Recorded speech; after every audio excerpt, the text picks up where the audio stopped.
Nash is just amazing.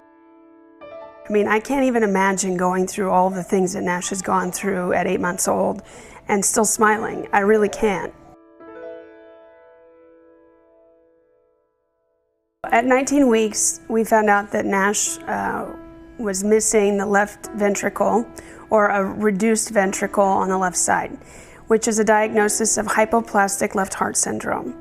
So the left side of the heart is supposed to take blood and send it out with oxygen. Nash's left side was too small to do that, so he had to have a series of surgeries to basically rewire his heart so that he could pump blood out to his extremities. So the right side is doing the work of the left and the right.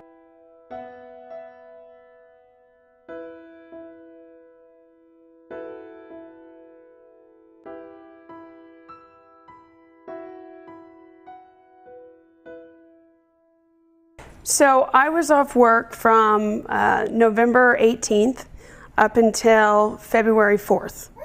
So I wasn't working. I was Nash's caregiver at the hospital.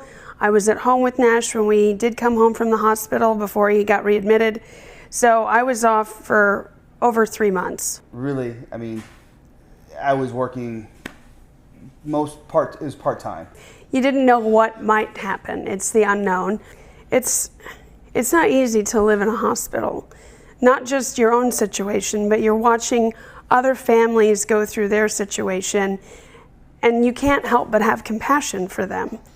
It's definitely a stressful situation. And then, of course, when you're at the hospital, you're not working. So when you're not working, you have bills. It's not free to live in a home, and we owned a home, obviously, before Nash, and we were doing fine before Nash.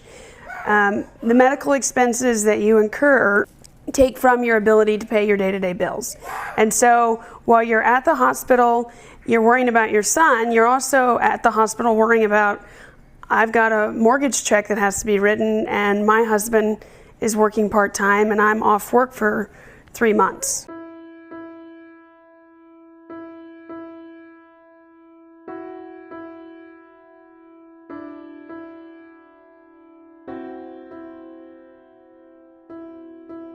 Well, this is an unexpected experience in your life. Matt and I weren't poor, obviously, before Nash or on a reduced income, so a lot of these services weren't even available to us.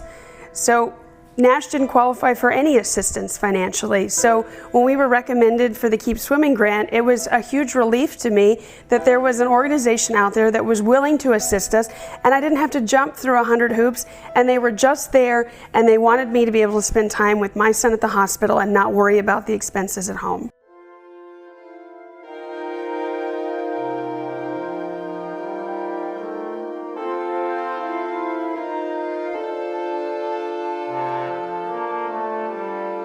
For the donors out there, I want you to know that what you do give makes a difference. It's made a difference for us, and I know that there's other families out there in the future that are going to need the same type of assistance that we've been provided, and there's other families that have received these same gifts, and I can promise you, you've made an impact in their lives, and it's something that we'll never be able to repay, and it means more to us than what you'll even ever be able to know.